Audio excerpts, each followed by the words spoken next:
Praise the Lord. Good morning. మన ప్రభువును రక్షకుడైన యేసుక్రీస్తు పరిశుద్ధ నామంలో యేసుతో అనుదినము అనే ఈ పరిచర్య ద్వారా ప్రతిదినము దేవుని యొక్క శ్రేష్టమైన వాక్యాన్ని వింటున్న మీ అందరికీ నా హృదయపూర్వకమైన వందనములు. నా ప్రియ సహోదరి సహోదరుడు, చిన్న ప్రార్థన చేసుకుని తల వంచినట్లయితే.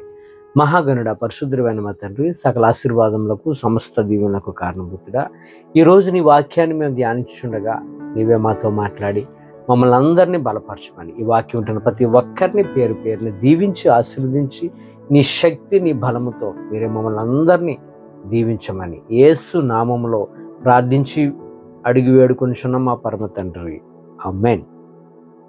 God bless you. దేవుడు ఈరోజు మనతో మాట్లాడుచున్న మాట ఏంటంటే, మనము బలహీనులమైన మనలను దేవుడు బలపరచువాడు. ఉదాహరణకు చూడండి, ఏదైనా క్రికెట్లో కానీ ఎక్కడైనా ఆటల్లో ఆడుతున్న సమయంలో మనకి బయట నుంచి వచ్చే ఎంకరేజ్మెంట్, నువ్వు సిక్స్ కొడతావు అని మనల్ని ఎంతగా బయట నుండి ఎంతమంది అయితే ఎంకరేజ్ చేస్తారో, ఆ ఎంకరేజ్ వల్ల మనం ఏం చేస్తామంటే, మనలో నిజంగా కాన్ఫిడెంట్ లేకపోవచ్చు, కానీ వారిచ్చే ఎంకరేజ్మెంట్ ద్వారా మనం ఏం చేస్తాం, చాలా బాగా ఆడగలుగుతాం. అలాగా దేవుడు మనల్ని ఎప్పుడు కూడా ఎంకరేజ్ చేస్తూ ఉంటాడు, మనల్ని ప్రోత్సహిస్తూ ఉంటాడు.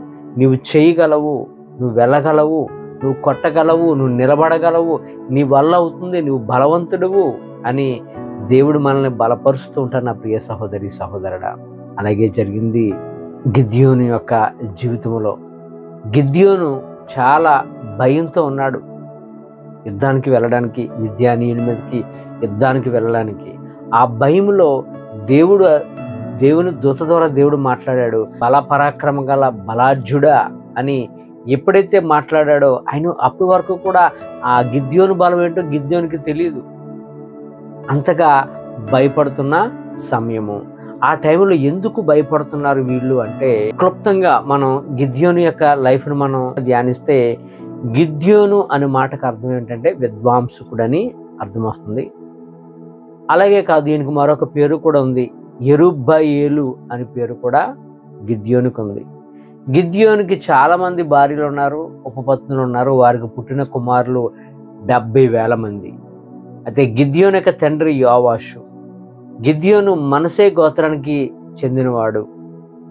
అయితే దానికి ముందుగా మనం చూసినట్లయితే, యెహోషువ కాలంలో ఇశ్రాయేలీయులు చాలా విజయవంతమైన జీవితాన్ని జీవించారు. అయితే ఈ యొక్క గిద్యోను టైంకి వచ్చేసరికి ఇశ్రాయేలు పరిస్థితి అలా లేదు. భయంతో, చాలా వణుకుతో అక్కడ ఉంటున్న ప్రజలు వాగులలో, కొండ గుహలలో దాక్కున్నారట. ఎందుకు పరిస్థితి అలా దాక్కోవడానికి గల కారణం ఏంటంటే, మిద్యానీయులకు జడిసి, మిద్యానీయులు బలవంతులు, చాలా ఎక్కువ మంది జనసంఖ్య, వారికి ఉన్నటువంటి రౌతులు, వారికి ఉన్నటువంటి గుర్రాలు, వారి యొక్క యుద్ధ సామాగ్రి చాలా ఎక్కువ, వీరి దగ్గర ఏమీ లేవు. అటువంటి పరిస్థితుల్లో వీరు ఏదైనా పంటలు వేసినప్పుడు కూడా వీరి యొక్క ఆస్తి ఐశ్వర్యాన్ని, వీరి ఒంటిలను వారు తీసుకువెళ్ళిపోతున్న దుస్థితి అక్కడ జరుగుతోంది. భయపడుతూ ఉన్నారనమాట. అంతేకాదు, ఆ టైంలో ప్రజలందరూ కూడా పేదరికంతో, చాలా భయంతో జీవిస్తున్న టైంలో,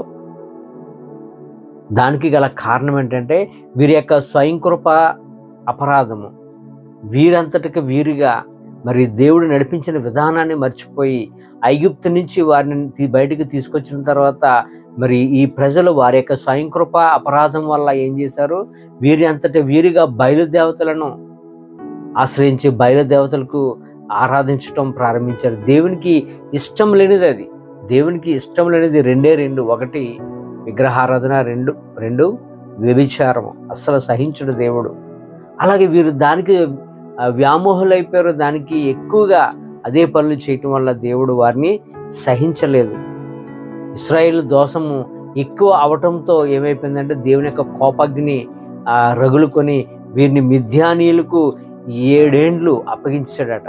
7 ఏండ్లు మహాకరువుతో, మహాభయంకరమైన పరిస్థితితో, భయంతో ఉన్న సమయంలో మరలా వీరు దేవునికి మొరపెట్టలేక, బాధను తాళలేక ఉన్న సమయంలో, అప్పుడు మరలా దేవుడైనటువంటి యెహోవా ఒక ప్రవక్తను పంపి గిద్యోనుతో మాట్లాడి, మీ మధ్య ఉన్నటువంటి బయలును నువ్వు వెంటనే నాశనం చేస్తే మీలో ఉన్న పాపం పోద్దని చెప్పగానే ఆ రాత్రికి రాత్రి 10 మందిని వెంటేసుకుని గిద్యోను ఏం చేశాడు, ఆ బయలుదేవతలను బూడిద చేశాడు. అక్కడున్న దేవత విగ్రహాలను పడగొట్టాడు. ఉదయం చూసేసరికి ఇశ్రాయేలు పెద్దలు వెళ్ళి చూసేసరికి బయలుదేవత లేదు. అయ్యో అని ఇది చేసింది గిద్యోనే అని గిద్యోన్ని చంపాలని ప్రయత్నం చేశారు. ఆ సమయంలో గిద్యోను యొక్క తండ్రి అయినటువంటి యోవాషు వారి మధ్య నిలబడి నిజంగా ఈ యొక్క బయలు దేవత నిజంగా దేవత అయితే అదే బయలు దేవత గిద్యోని చంపేస్తుందని అక్కడ ఉన్నటువంటి ఇశ్రాయేలు నుంచి మరి యోవాషు తన కుమారుడైనటువంటి గిద్యోనును కాపాడుకున్నాడు, వారి బారి నుండి కాపాడుకున్నాడు. ఆ టైంలో గిద్యోను భయంతో ఉన్న టైంలో అప్పుడు దేవుని యొక్క దూత మాట్లాడుతుంది, పరాక్రమ గల బలాఢ్యుడా, నువ్వు వెళ్ళు, మిద్యాను నీ చేతికి అప్పగిస్తానంటే భయపడతాడు. అని భయపడుతూ ఇంకా రకరకాలుగా దేవుణ్ణి శోధిస్తాడు, దేవుని యొక్క సూచనలు అడుగుతాడు. ఆ సూచనలన్నిటికీ కూడా దేవుడు ప్రూవ్ చేసుకుంటాడు. అప్పుడు గిద్యోను 2,000 మందితో మరి సైన్యం తయారయ్యి మరి మిద్యానుల మీదకి వెళ్తాడు. వెళ్ళిన తర్వాత దేవుడు ఆగమని చెప్తాడు, కాదు ఇందులో యుద్ధముకి నిజంగా వారు మనస్ఫూర్తిగా ఎంతమంది వస్తున్నారో కనుక్కో, అందరినీ అడిగితే భయంతో ఉన్న వాళ్ళు వెనక పొమ్మంటే భయంతో పోయిన వాళ్ళు 22,000 మంది ఉన్నారట. మిగిలినది 10,000 మంది ఉన్నారు. 10,000 మంది సాగుతూ వెళ్తున్న ఇశ్రాయేల్ సైన్యం గిద్యోనికి మాత్రం భయంతో ఉన్నది. ఎందుకంటే ముందు చూస్తే మిద్యానుల దండు, వారిని తట్టుకోలేం, 10,000 మందితో ఏమి వెళ్ళం ప్రభు అని భయంతో ఉన్నాడు. అపనమ్మకంతో లోపల ఉంది, ఆయన భయంతో ఉన్నాడు. ఆ టైంలో మరలా దేవుడు గిద్యోనుతో మాట్లాడాడు, ఈసారి వీరందరినీ ఒక నీటి వాగు దగ్గర తీసుకొని వెళ్ళు, అక్కడ నీళ్లు తాగించు, చూడు ఎవరు ఎలా తాగుతున్నారో. మామూలుగా దోసులు పట్టి మోకరించి దోసులతో తాగుతున్న వారిని ఉంచి చూడు, అలాగే కుక్క గదుకుతున్నట్టు తాగుతున్న వారిని చూడంటే చూశాడు. కుక్క గదుకు తాగుతున్న వారిని వెనక్కి వెళ్ళిపోమను, ఇదే అసలైన శిస్తులైన సైన్యము, వీరితో మిద్యానుల మీదకి వెళ్ళమంటే ఇంకా భయం వేసింది గిద్యోనికి. అయ్యా ప్రభు అన్నాడు. ఆ తర్వాత యెహోవా మరలా గిద్యోనుతో మాట్లాడు, ఈ రాత్రికే నీ యుద్ధానికి బయలుదేరు. దేంటి ప్రభు, ఎవరో సైన్యం అంటే, లేదు నీవు నీ యొక్క ఆయుధాలు మోస్తున్నటువంటి పురాన్ని వెంట పెట్టుకుని వెళ్ళమని దేవుడు చెప్పాడు. అట్లా ప్రతి క్షణము కూడా మరి గిద్యోనుకు ఎంతో దేవుడు ఆదరిస్తూ ప్రేమిస్తూ మరి ధైర్యపరుస్తూ, ధైర్యం లేని వాడికి ధైర్యం ఇస్తూ ముందుకు తీసుకొని వెళ్తూ ఉన్నాడు. ఈలోపు దేవుడు వారికి ఇచ్చినటువంటి ఆలోచన ఏంటంటే, గిద్యోనికి ఇచ్చిన ఆలోచన, ఈ యొక్క 300 మందిని నువ్వు సైన్యాల కింద విడగొట్టి ఒక్కొక్కరు బూరలు ఊదుతూ ఈ యొక్క నినాదం పలకండి. ఏంట నినాదం అంటే, యెహోవా ఖడ్గము గిద్యోను ఖడ్గము, యెహోవా ఖడ్గము గిద్యోను ఖడ్గమని కేకలు వేస్తూ బూరలు ఊదుతూ దివిటీలు వెలిగించుకుంటూ తిరగండి అని ఎప్పుడైతే చెప్పాడో అక్కడక్కడ కొన్ని భాగాల కింద పెడితే ఈ యొక్క మిద్యానీయులు ఆ యొక్క సౌండ్స్, ఆ యొక్క కాగడాల వెలుగులో చూసి ఆ యొక్క కేకలు విని భయపడిపోయారు. అయ్యో బాబు, ఇశ్రాయేలీయులు సైన్యం చాలా పెద్ద సైన్యం ఉంది, గిద్యోను చాలా దండు ఉంది, ఈ యొక్క యుద్ధము మన వల్ల కాదని వారిలో ప్రేరేపణ వచ్చి యుద్ధానికి వస్తున్న వారు ప్రక్క వారి వైపుకి తిరిగి ఒకరినొకరు పొడుచుకొని చంపేసుకున్నట్లుగా మనం బైబిల్లో చూస్తున్నాం. ఇలాగా దేవుడు గిద్యోను పక్షముగా మరి యుద్ధం చేసి అనేకమైన లక్షలను ప్రజలను సంహరించినట్లుగా చూస్తాం. వెళ్ళిన 300 మంది ఏ యుద్ధం చేశారంటే ఏ యుద్ధము కూడా చేయలేదు. వారి మీద ఉన్నటువంటి బంగారు నగలు తెచ్చుకున్నారంతే.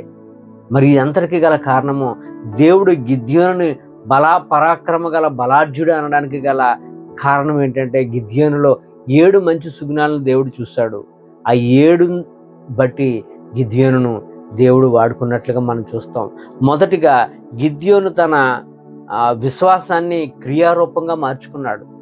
భయం ఉంది, కానీ దేవుడి మీద విశ్వసించి దాన్ని క్రియారూపంలో పెట్టాడు. రెండవదిగా చూసినట్లయితే తనలో ఉన్న బలహీనత ఏంటో, తన భయాన్ని దేవుని యొక్క ధైర్యంగా, దేవుని బలంగా మార్చుకున్నాడు. మూడవదిగా చూసినట్లయితే దేవుని మాటకు లోబడి ముందుకు సాగి వెళ్ళాడు. నాలుగవదిగా మనం చూసినట్లయితే దేవుని నడిపింపు కొరకు ఎదురు చూశాడు. అనేకమైన పరీక్షల కొరకు ఎదురు చూశాడు. దేవుని యొక్క నడిపింపు వచ్చిన తర్వాత ముందుకు సాగాడు. ఐదవదిగా మనం చూసినట్లయితే ప్రభు ఇచ్చిన బాధ్యతను తోచా తప్పకుండా నెరవేర్చే హృదయం కలిగిన వాడు, అలాగే నెరవేర్చాడు కూడా. ఆరోదిగా మనం చూసినట్లయితే దేవుని బలాన్ని చూశాడు స్వయంగా. చివరగా గిద్యోను ఇశ్రాయేలు ప్రజలను ఒకే తాటి మీద నడిపించినటువంటి గొప్ప యుద్ధ వీరుడు, న్యాయాధిపతి. అంత దేవుడు గిద్యోనులో చూశాడు కనుకనే, ఆయన హృదయం ఎరిగినవాడు కనుకనే భయంతో ఉన్నటువంటి గిద్యోనును దేవుడు వాడుకున్నట్లుగా మనం చూస్తాం. ఈ కొద్ది మాటలు దేవుడు మన అందరి జీవితంలో నెరవేర్చి ఫలింప చేయును గాక. ఆమేన్. God bless you.